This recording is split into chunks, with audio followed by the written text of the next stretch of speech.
दोस्तों आज की स्टोरी है जब भगवान राम के आदेश को लक्ष्मण ने उल्लंघन किया तो लक्ष्मण को भगवान राम ने अयोध्या से निष्कासित कर दिया। दोस्तों अगर वीडियो अच्छा लगे तो चैनल सब्सक्राइब करना। वीडियो में आगे बढ़ते हैं। लक्ष्मण कहते हैं, हे मुनिवर, मैं आपकी क्या सेवा कर सकता हूँ।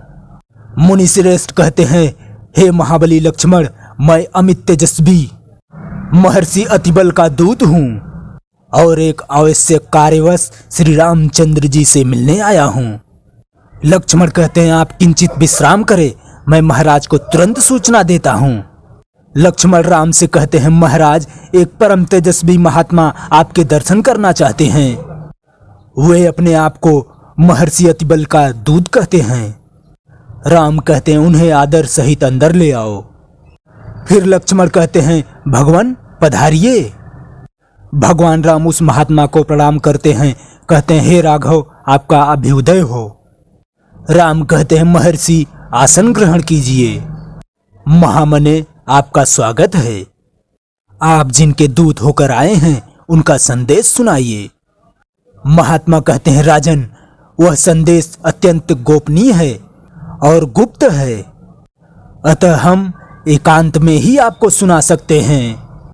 इसलिए आपको यह घोषणा करनी होगी कि जब हम और आप एकांत में बात करते हों उस समय यदि हमारी बात को कोई सुने या हमें वार्तालाप करते हुए देख भी ले, उसे आप अवश्य ही प्राण दंड देंगे।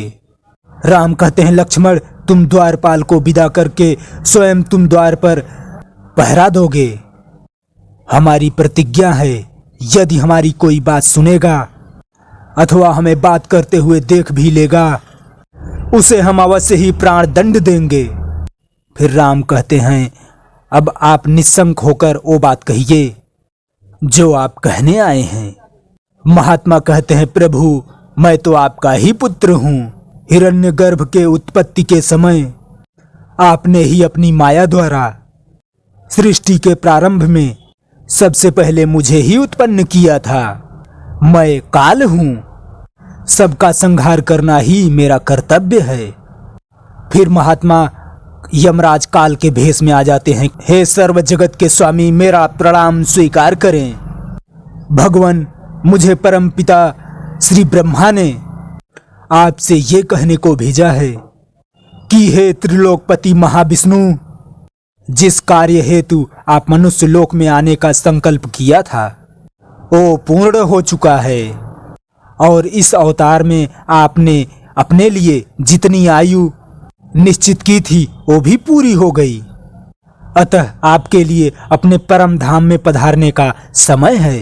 फिर भी यदि आपका यहाँ रहने का अधिक समय तक संकल्प हो तो आपकी इच्छा, परंतु यदि आप अपने धाम को पधारें तो समस्त देवता सनात और निश्चिंत हो जाएंगे। राम कहते हैं, हे महाकाल, मैंने स्वयं ही अपने मन से चिंतन किया था कि आप पधारें, इसी के अनुसार आपका आगमन हुआ है। अब मैं वापस अपने धाम जाना चाहता हूँ। आप यह संदेश श्री ब्रह्मा जी तक पहुँचा दें।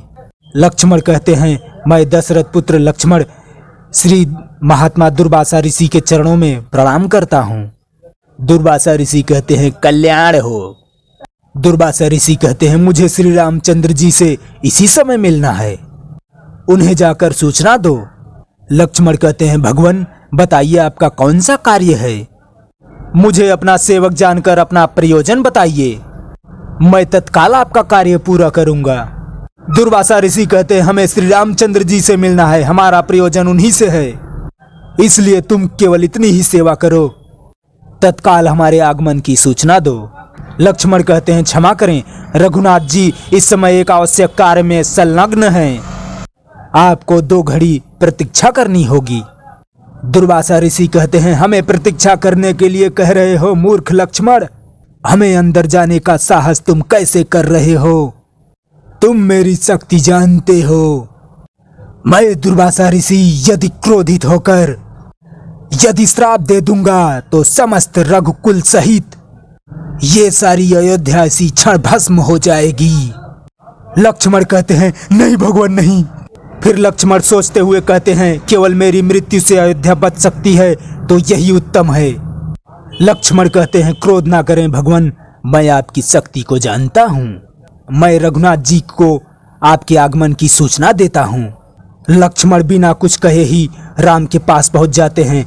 महाराज, आपसे मिलने के लिए महर्षि दुर्वासा पधारे हैं और वो इसी क्षण आपके दर्शन चाहते हैं। राम कहते हैं लक्ष्मण, ये क्या किया? लक्ष्मण कहते हैं महाराज, महर्षि दुर्वासा अपने श्राप से अयोध्या को भस्म करना चाहते थे, इसलिए मैंने निश्चय किया कि केवल मेरी मृत्यु से अयोध्या बच सकती है तो वही उत्तम है, इसलिए मैंने आपकी आज्ञा का उल्लंघन किया, क्षमा चाहता हूँ। राम कहते हैं जाओ, महर्षि दुर्वासा को आदर सहित अंदर ले आओ।